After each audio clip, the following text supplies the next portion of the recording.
Bom dia, alunos da 821, continuando as nossas aulas, agora iniciando o quarto bimestre, a última etapa, fechando o quarto bimestre. Vamos falar sobre a Europa no século XIX, na verdade, uma Europa já na segunda metade do século XIX.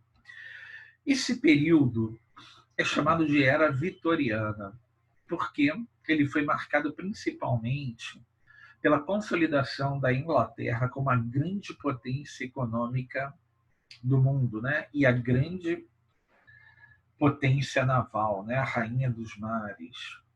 A Inglaterra também é chamada de a fábrica do mundo. Sua revolução industrial estava consolidada. Mas por que era vitoriana? Porque a Inglaterra, durante todo esse período, vai ter uma única monarca, a rainha Vitória, né?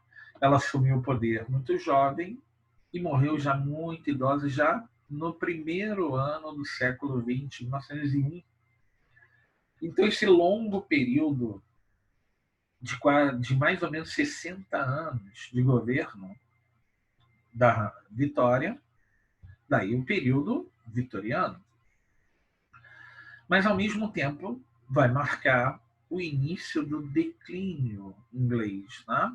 O império não se sustenta para sempre. Nessa primeira fase da nossa apostila, nós vamos falar sobre o movimento socialista, tá? As ideologias do proletariado. E nós já vimos um pouco desse tema no capítulo sobre Revolução Industrial. A Revolução Industrial ela vai produzir uma série de fenômenos novos, como a produção em larga escala, né?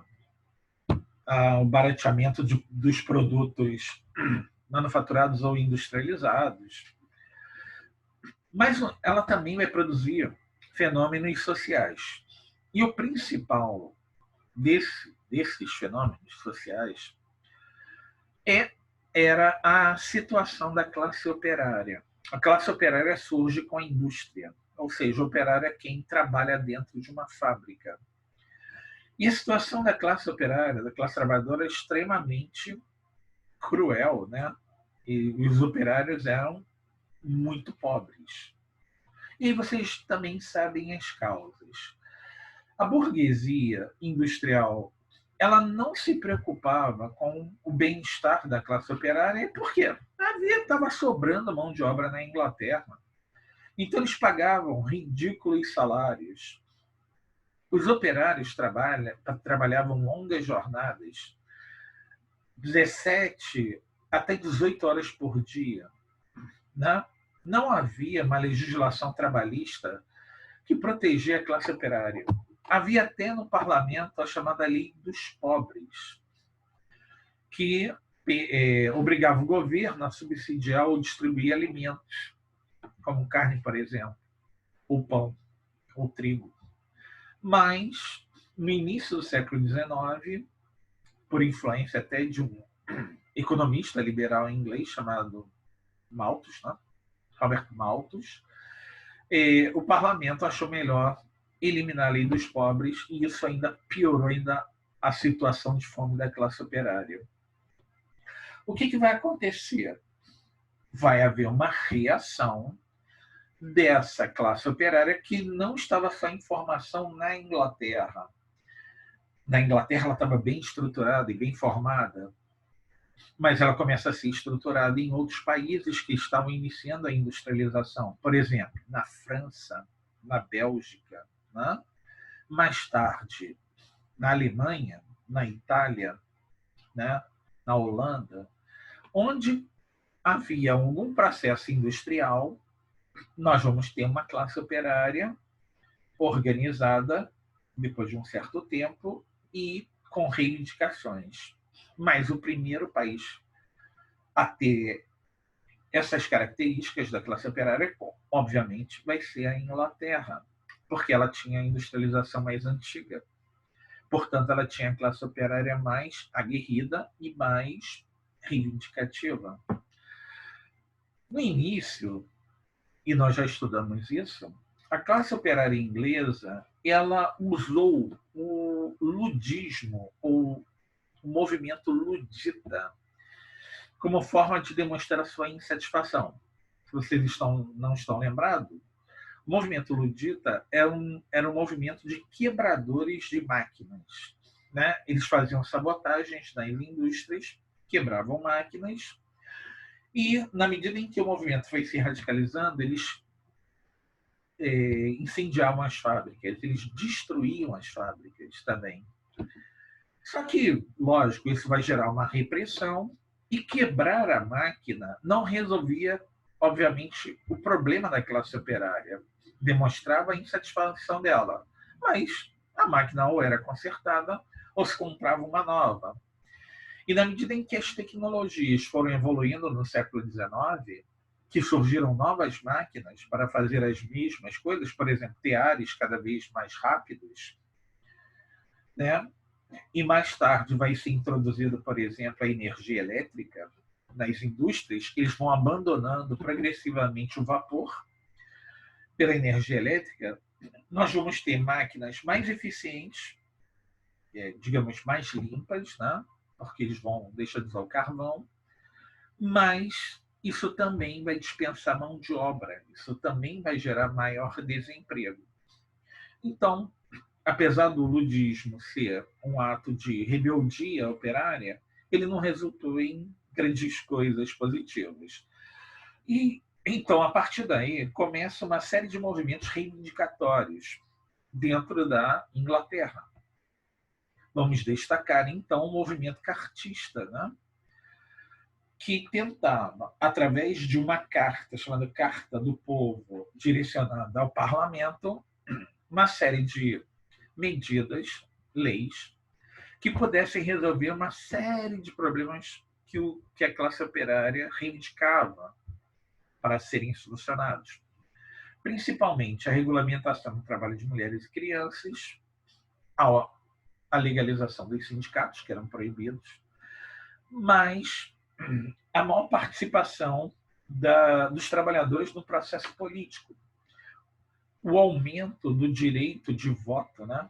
A ampliação do direito de voto para permitir que operários pudessem votar e ter seus representantes no parlamento. Eles também reivindicavam que salário para os deputados, porque, como só existiam burgueses no parlamento inglês e como eles eram ricos, o Estado não precisava pagar salário para eles. Mas, se um pobre fosse eleito, ele ia morrer de fome, porque ele nem ia ter salário. Então, uma das reivindicações do movimento cartistas era pagamento de salário para deputados. Né?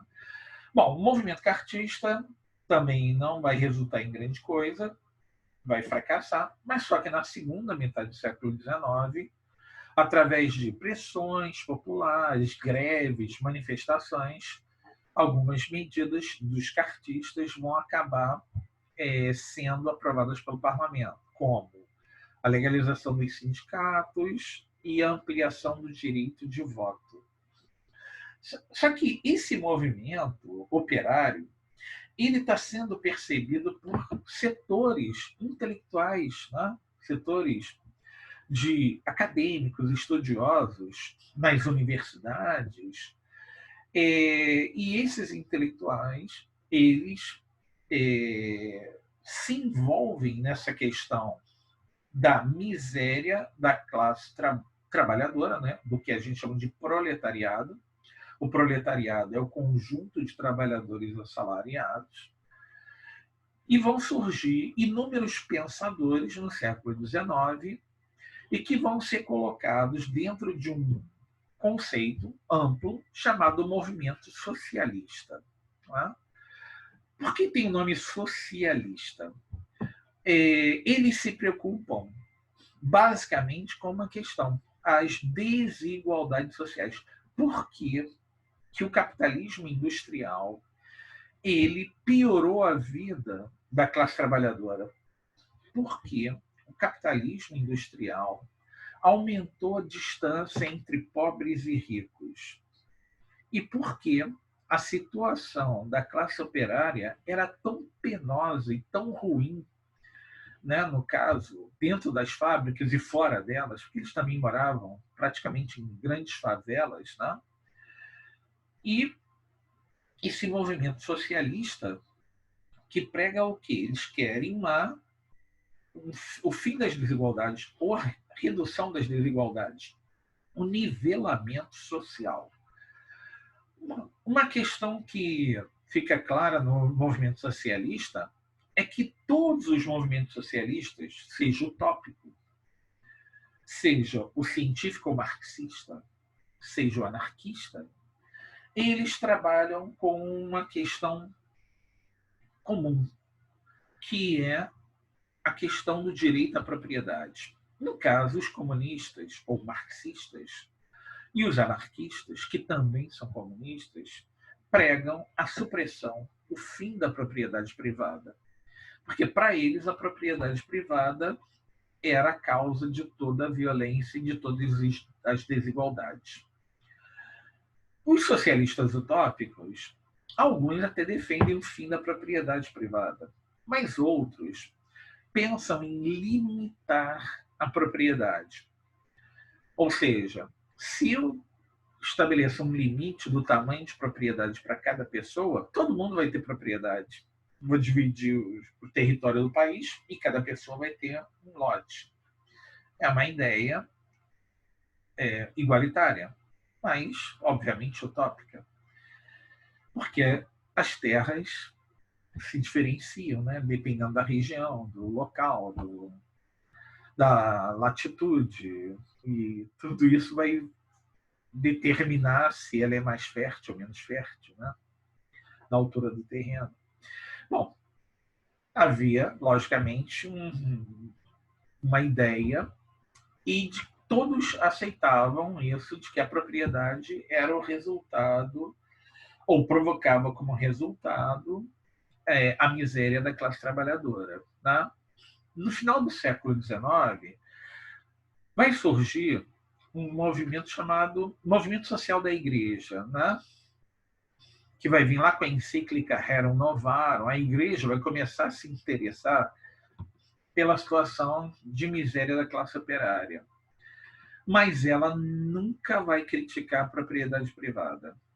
Ela vai defender uma ideia de melhorar a vida dos trabalhadores através de reformas de leis que reconhecessem direitos da classe trabalhadora, mas ela nunca questionou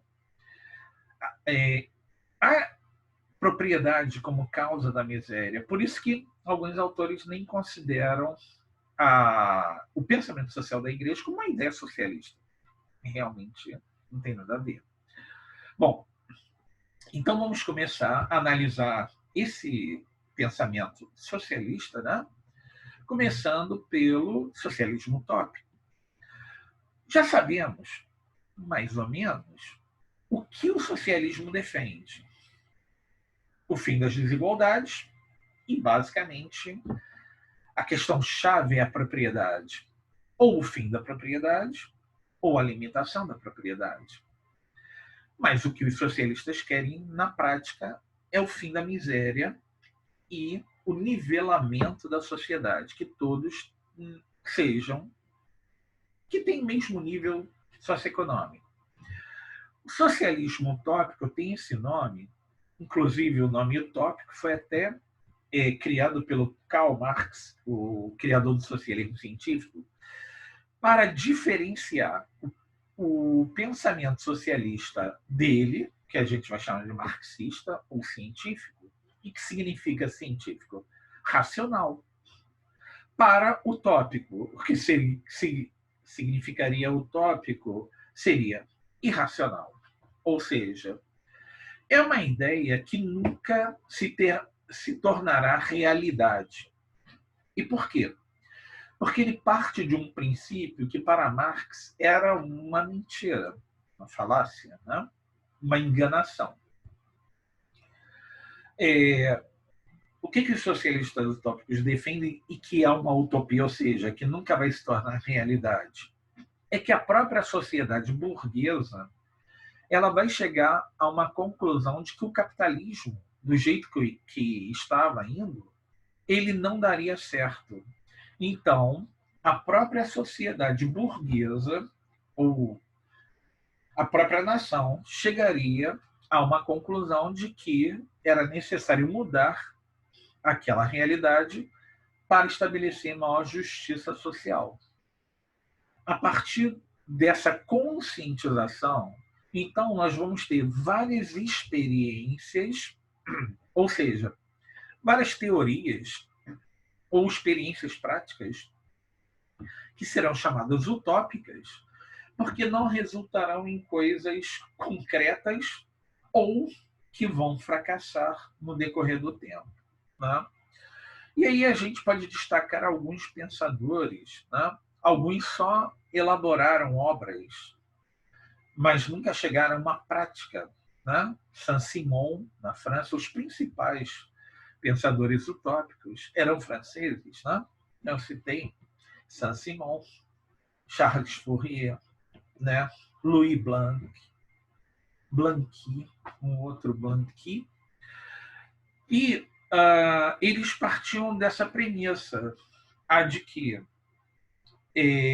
deveria ser limitado à propriedade e, no caso, até o Charles Fourier e o Louis Blanc, defendiam a criação de empresas estatais, né, em que essas empresas deveriam funcionar como autogestão. Ou seja, o operário, além de trabalhar na fábrica, ele também seria responsável pela administração.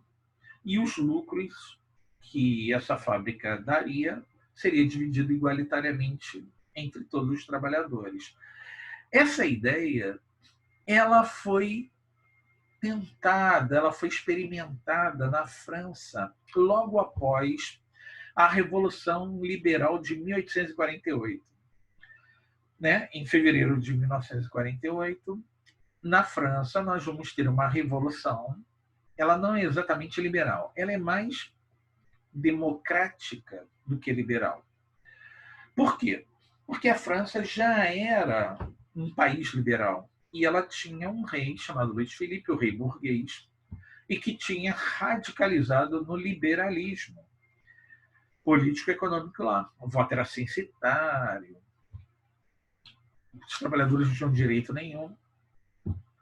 E o que vem em 48, na Revolução Francesa de 48, é a ideia de radicalizar esse processo, criando uma democracia. Bom, o resultado é que alguns socialistas utópicos participaram da Revolução e eles propuseram essa questão. Várias fábricas tinham falido, em virtude de uma grave crise econômica que a gente vai falar em outro capítulo. E esses socialistas utópicos propunham o quê? Encampar que o Estado passasse a ser proprietário das fábricas falidas e colocasse dinheiro e colocasse trabalhadores, tanto para trabalhar como para administrar, chamada autogestão. Inclusive, essas fábricas ganharam o nome de oficinas nacionais ou ateliês nacionais, em francês, ateliês. As oficinas nacionais é uma experiência, mas que durou pouquíssimo tempo. Por quê? Em junho de 1848, os liberais retomaram o controle do processo político e uma das primeiras medidas que eles vão adotar vai ser o fechamento das oficinas nacionais. Mas eles tentaram uma experiência socialista, mas não deu certo, fracassou, porque o novo governo não aceitava empresas estatais, ele era liberal. Um outro caso de experiência socialista utópica foi um caso muito curioso na Inglaterra de um ele não era operário, né? Ele era um empregado de uma fábrica, mas ele trabalhava no setor burocrático administrativo e esse inglês era chamado de Robert Owen. O Owen, ele era um funcionário muito dedicado e tal, e que o patrão dele, dono de uma fábrica lá na Inglaterra, gostava muito dele. E esse patrão do Robert Owen, ele tinha uma filha. Essa filha se apaixonou pelo Robert Owen e o patrão, vendo que a filha dele não se interessava nada pela fábrica, ele achou muito positivo, porque se ele morresse, provavelmente a filha dele ia se livrar da fábrica. E ele, então, bom, o Robert Owen sabe tudo, né, da administração, então ele vai dar continuidade à minha obra aqui na fábrica. Então ele permitiu o casamento da filha com Robert Owen. Alguns anos depois ele morreu e exatamente aquilo que o patrão do Robert Owen pensou aconteceu. A filha dele não queria nada com a fábrica, mas o Robert Owen passou a ser o dono da fábrica. Ou seja, ele, de empregado, virou patrão. E ele era um socialista utópico. O resultado é que ele resolveu fazer na fábrica dele uma série de mudanças, reformas, para atender, para melhorar a qualidade de vida dos seus empregados. Por exemplo, ele reduziu a jornada de trabalho, ele deu mais hora de descanso, ele reduziu o preço dos alimentos que a fábrica vendia na sua loja, lá que os operários compravam, né? Ele melhorou o pagamento, né, o salário dos empregados e pouco tempo depois a fábrica dele faliu. Óbvio, por que faliu? Porque os concorrentes não fizeram nada disso, continuaram explorando, explorando, explorando. O resultado é que ele não aguentou a concorrência, o produto ele ficou mais caro, os custos aumentaram, e aí ele teve que vender a fábrica. Eles tiveram que vender a fábrica. Mas aí o Robert Owen, né, lendo aqueles teóricos franceses, né, como Saint-Simon e outros, ele resolveu colocar em prática uma experiência socialista nos Estados Unidos. Ele comprou uma grande fazenda que ele vai chamar de Nova Harmonia. Nessa grande fazenda, todos teriam um lote de terra, todos trabalhariam e todos dividiriam os frutos da terra igualitariamente. Né? O problema é que praticamente não apareceu ninguém para essa experiência. E aí ele teve que arrumar algumas pessoas, principalmente pessoas que viviam na marginalidade. Ex-presidiários, né? Pessoas que tinham algum tipo de problema social, alcoólatras, né? Também algumas prostitutas, né? Estavam sendo perseguidas. E ele, então, chamou esse pessoal, botou nessa fazenda e pouco tempo depois teve problema com a polícia, briga, gente que não queria trabalhar, gente que estava trocando o trabalho por parte do que tinha que receber, e virou uma confusão.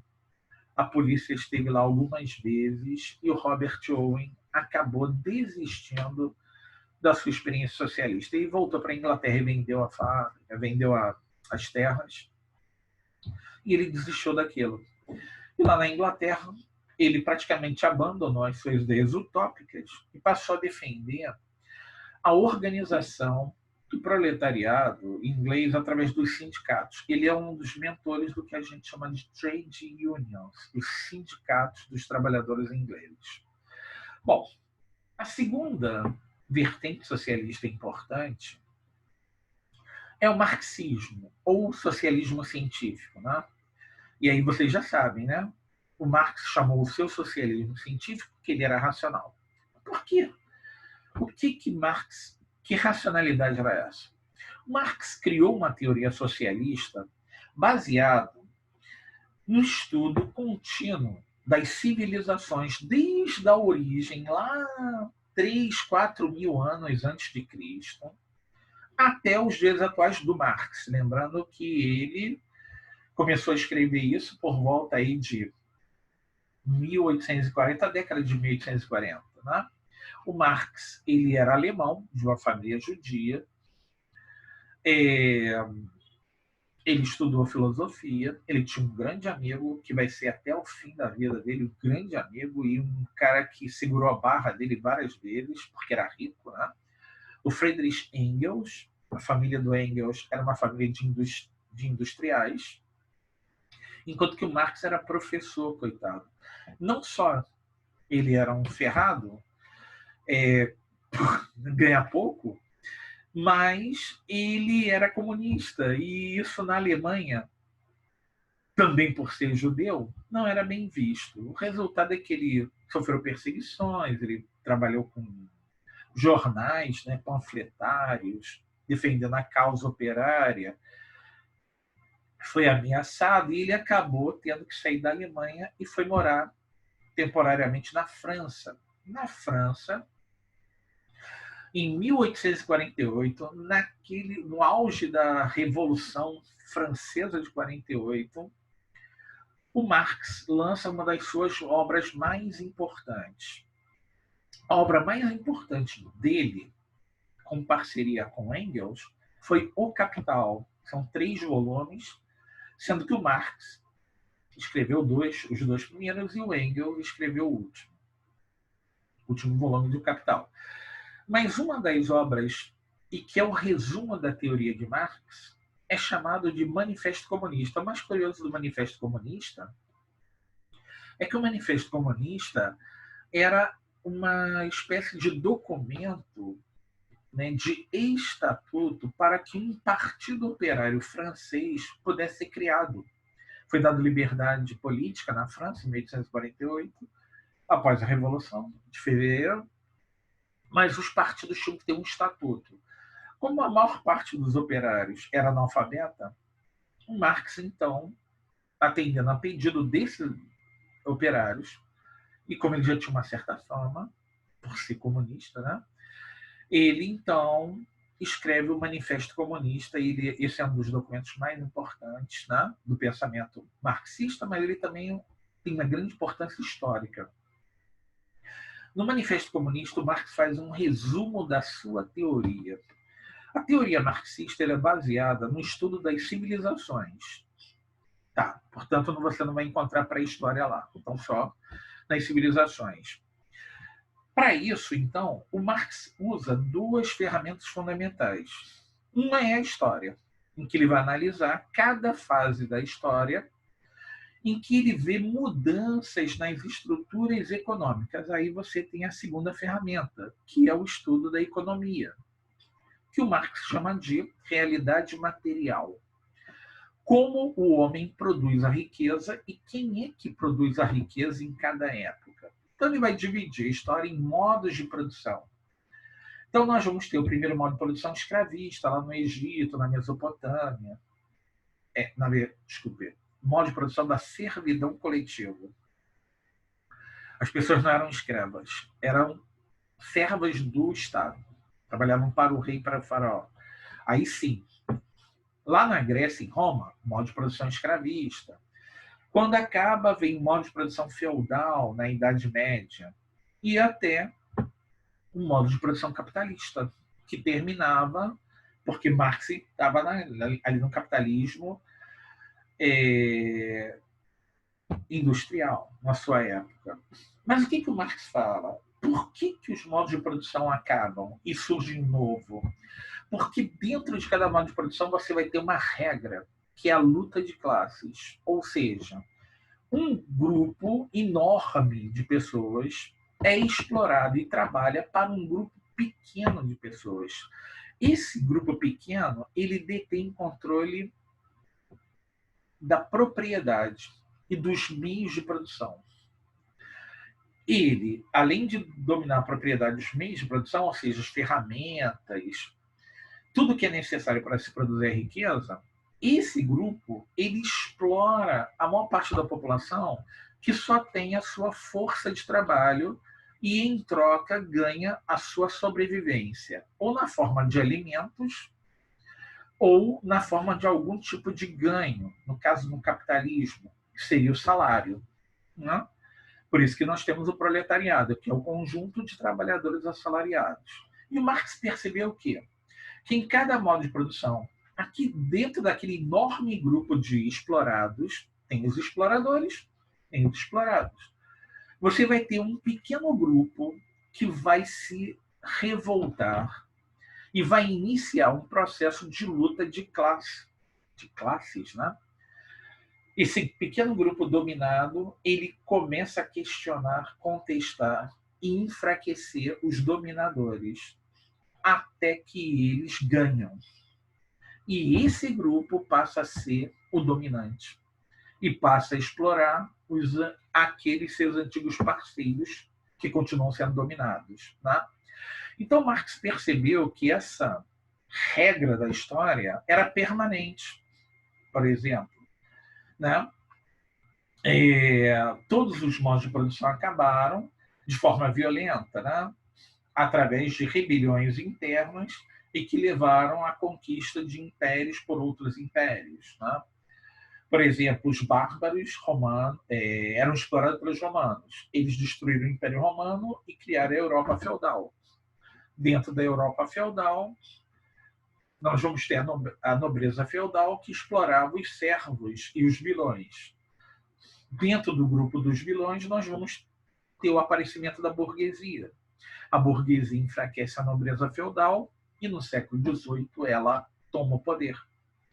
Então a burguesia estava lá no terceiro estado e tomou o poder, mas agora ela está no topo, ela virou a elite, mas ela continua explorando os trabalhadores. Ela era explorada, virou exploradora. Então Marx percebeu que essa lógica, no futuro, também resultaria na própria destruição do capitalismo, quando um pequeno grupo dos explorados, com a consciência da sua exploração, esse grupo é a classe operária, vai tomar violentamente o poder e estabelecer um novo modo de produção, que ele vai chamar de socialista. Por quê? A classe operária ela vai fazer um período de transição, destruindo o capitalismo e criando uma nova estrutura, chamada de comunismo. Né? Mas na transição, nós ainda vamos ter regras capitalistas convivendo com regras comunistas. Daí o nome socialismo para ele. Até que todo o capitalismo desaparece e no final, então, acaba a história. Por quê? Porque para Marx a história é sinônimo de violência, de luta de classes.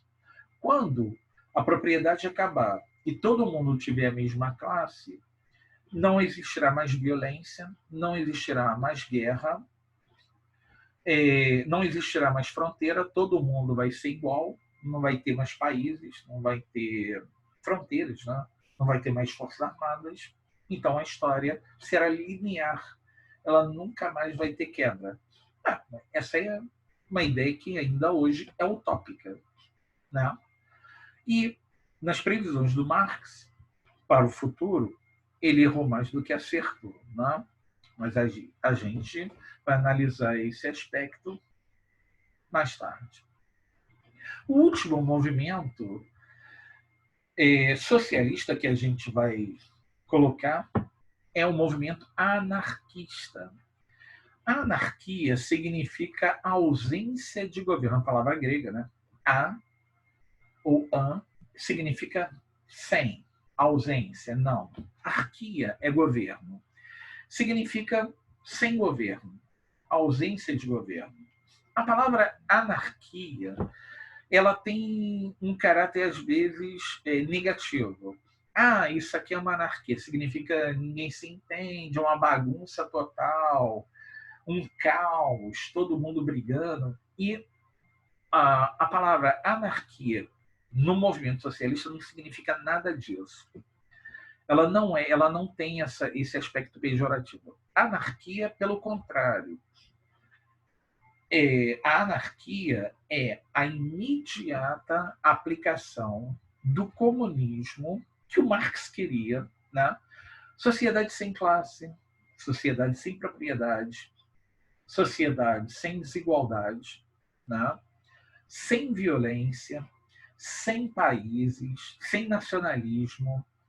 Isso tudo levará os trabalhadores e todo mundo a um uma espécie de paraíso terrestre. O que os anarquistas pregam é total liberdade com responsabilidade. Ou seja, eu só posso ser feliz se eu fizer o meu semelhante feliz. Não adianta eu ser feliz e ver a infelicidade nos outros. Para eu ser feliz, todo mundo tem que ser feliz. Não pode ter essa infelicidade. E, lógico, a infelicidade está ligada à miséria, à fome, e isso é provocado pelas desigualdades. Para os anarquistas, a desigualdade é provocada pela propriedade privada. Portanto, os anarquistas pregam a imediata supressão da propriedade privada e o estabelecimento imediato de uma ordem comunista. Mas não é igual ao pensamento marxista? Não. É muito diferente. Por quê? Os anarquistas pregam isso de uma forma imediata. Ou seja, hoje nós temos o capitalismo, amanhã todo mundo se conscientiza e vira comunista e todo mundo será comunista. Para eles, isso seria possível. Com o tempo, eles vão perceber que não seria possível pacificamente. Então, o movimento anarquista acaba desenvolvendo formas violentas de manifestações, inclusive com atentados e mortes até de governantes. Na Rússia, por exemplo, eles mataram um czar, o Alexandre II. Então, o movimento anarquista ele se torna violento no decorrer do tempo. O pensamento marxista quer também chegar ao comunismo, mas por uma outra via. Para Marx, você tem que criar um partido operário, esse partido revolucionário vai organizar o proletariado, vai, através de uma revolução socialista, vai tomar o poder, vai criar um Estado socialista, e esse Estado socialista chegará ao comunismo, no decorrer de décadas, talvez séculos.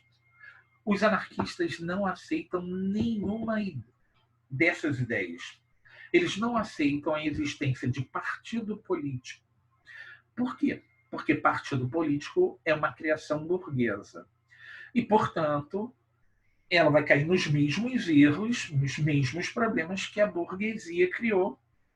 Não, você vai cair nos vícios burgueses.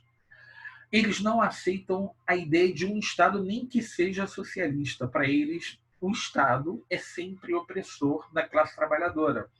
Ah, mas é um Estado socialista. Não vai dar certo. Por quê?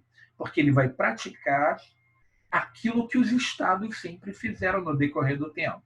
Oprimir a classe trabalhadora e se juntar a uma elite que está no poder. Essa elite pode ser azul, pode ser amarela, pode ser vermelha, mas vai ser uma elite e o Estado vai manter o povo na opressão e na desigualdade. Então, no decorrer do tempo, os anarquistas e os comunistas nunca se entenderam propriamente dito. Em alguns momentos, até eles vão se unir em momentos da história, mas normalmente eles eram inimigos, já que os anarquistas não aceitam qualquer ideia de organização partidária para a classe trabalhadora, nem um Estado socialista como Marx defendia, para eliminar o capitalismo e chegar ao comunismo.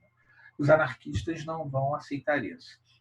Eu falei que na Rússia o anarquismo era muito forte, mas ele também se desenvolveu, por exemplo, na Itália. Nós vamos ter um movimento anarquista muito importante na Península Ibérica, na Espanha, em Portugal. Mas os grandes pensadores anarquistas são russos, né? Bakunin e Kropotkin são grandes pensadores e escreveram livros sobre o anarquismo, ok? Bom, vamos ficar por aqui. Na próxima aula, a gente se encontra.